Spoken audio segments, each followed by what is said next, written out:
문재인 대통령이 야당의 반대를 무릅쓰고 김상조 위원장에 이어서 공정거래위원장에 이어서 어제는 강경화 외교부 장관을 임명을 했습니다. 이 정부와 여당의 이런 어떤 정부의 임명 이런 것들을 보면서 야당이 정부가 지금 협치를 하고 있지 않다 하면서 정부 그리고 여당을 굉장히 비판하고 있는데요. 또 일부에서는 야당이야말로 좀 더 적극적으로 협치를 해줘야 되는 거 아니냐. 정부 여당뿐만이 아니고 야당도 협치의 주체다. 이렇게 이야기하면서 논란들이 좀 커져가고 있는데요. 이 정치권 이야기 한번 들어보겠습니다. 국민의당 주승용 의원 연결돼 있습니다. 안녕하세요, 의원님. 안녕하세요. 주승용입니다. 네, 문재인 대통령 취임이 이제 한 달이 지났습니다. 문재인 대통령이 한 달, 우리 의원님께서는 어떻게 보십니까? 예, 그동안 무난하게 국정을 잘 운영해 오셨지 않나 이렇게 생각을 합니다. 네. 물론 잘한 점과 아쉬운 점이 있죠. 잘한 점을 보자면 좀 행사 때마다 많이 참석해서 낮은 자세로 네. 이렇게 소탈하고 탈권위적인 모습을 보여주어서 이런 것은 참 긍정적으로 평가를 합니다. 네. 그래서 소통을 하기 위해서 또 개혁을 하기 위해서 또 많은 노력을 보여주고 있는 것 국민들이 평가하고 있고 그러다 보니까 지지율의 급등으로 이어지고 있는 것 같습니다. 네. 아쉬운 점은 네. 역시 내각 인사 아니겠습니까? 네. 예, 대통령 취임한 지 지금 한 달이 넘었는데 네. 아직 장관 몇 명은 지금 지명도 못하고 있는 네. 그런 상황입니다.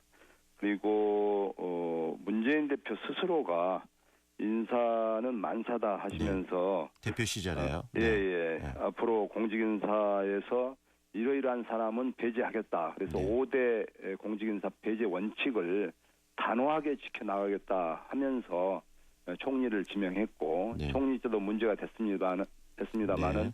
총리 이후에는 더 이렇게 자세하게 하겠다라고 꼼꼼히 검증하겠다 해놓고 갈수록 오히려 코드 인사, 보은 인사라는 그런 지적을 많이 받고 있어서 네. 당초에 공약했던 어떤 대탕평 인사를 보여주지 못하고 있는 것이 대단히 네. 아쉽게 생각합니다. 의원님 일단 문재인 대통령이 대통령 후보 시절부터 항상 준비된 대통령이라는 이야기를 해오셨지 않습니까? 예. 그만큼 이렇게 이 새 정부 출범 이후에 이 내각 인사나 이런 부분들이 굉장히 빠르게 진행될 거로 생각했는데 생각보다는 그런 것이 지지부진한 부분. 이것도 과연 준비된 대통령이셨나라는 그런 의심을 좀 불러일으킬 만한 소지도 좀 있는 것 같아요. 그런 부분은 어떻게 보십니까? 맞습니다. 예, 물론 인사를 하는 데 있어 인사가 대단히 중요하고 또 인사를 하는 데 있어서 어찌 흠결이 없는 분이 있겠습니까? 털어서 네. 먼지 안 나는 사람 어디 있겠습니까?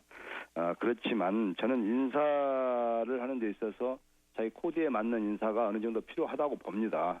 그렇지만 또 반대쪽에 서 있는 사람의 입장도 생각해서 네. 그런 분들의 의견도 충분히 듣고 또 국회란 것이 계속 인사청문회 제도가 있어가지고 앞으로 계속적으로 인사청문회를 해야 되고 네. 또 이 정부 조직법과 같은 개혁 입법도 계속 추진을 해야 되고 또 특히 이번 일자리 추경이라고 하는 그 추경 심사도 해야 되는데 국회하고의 관계가 대단히 중요하다. 특히 여소야대 국회에서는 네. 그렇기 때문에 이런 것에 대해서 좀 협치가 이루어져야 된다라고 본인 스스로 이야기하시면서 네. 이런 것에 대해서 김상조 위원장이나 이번에 강경화 외교부 장관을 네. 임명 강행한 것에 대해서는 대단히 유감스럽게 생각을 합니다. 그리고 국민의당 내부에서도 그런 부분들 가지고 이렇게 유감을 표현하고 굉장히 좀 반발도 좀 있고 문제성을 인식하고 계시는 것 같은데요. 최근에 안경환 법무장관 후보가 이제 사퇴를 했고 또 더불어서 이 조국 민정수석까지 책임을 묻는 그런 국민의당 그 초선 의원들의 성명도 나오고 그랬는데 그런데 실은 이런 부분들이 또 이 검찰 개혁이랄지 이런 근본적인 부분에 대한 것을 또 흔들어서는 안 되지 않겠습니까? 물론 저는요. 네. 인사 문제에 있어서 능력이 있는 분은 많이 있다고 생각합니다. 네. 그래서 인사청문회 제도가 도입된 것이고요. 네. 문제는 공직 후보를 맡은 데 있어서의 도덕성의 문제가 네. 대단히 중요하다 생각합니다. 이번에 그 청와대에서 발표할 때 이 안경환 법무부 장관 후보자하고 국방부 장관 후보자, 노동부 장관 후보자를 같이 지명을 하면서 발표를 했어요. 네. 그때 송영무 국방부 장관 후보자나 조대엽 노동부 장관 후보자는 셀프 발표를 했어요. 네네. 위장 전입이 있다, 또 음주운전 경력이 있다 네. 하면서 안경환 법무부 장관에서는 아무 문제도 없는 것처럼 이렇게 발표를 했거든요. 네. 그러고 나서 바로 허위 혼인신고라든지 도덕적으로 도저히 있을 수 없는 그런 그 과거가 드러나다 보니까 저는 청와대의 어떤 검증 자체에 부실한 거 아니냐 이런 생각도 들고 네. 또 알고도 이것을 또 스승과 제자 사이 또 선후배 네. 사이라고 해서 어떤 개인적으로 봐준 것 아니냐 이런 논란에 지금 휩싸이고 있지 않습니까? 네. 저는 이 공과 사는 철저하게 구분이 돼야 된다.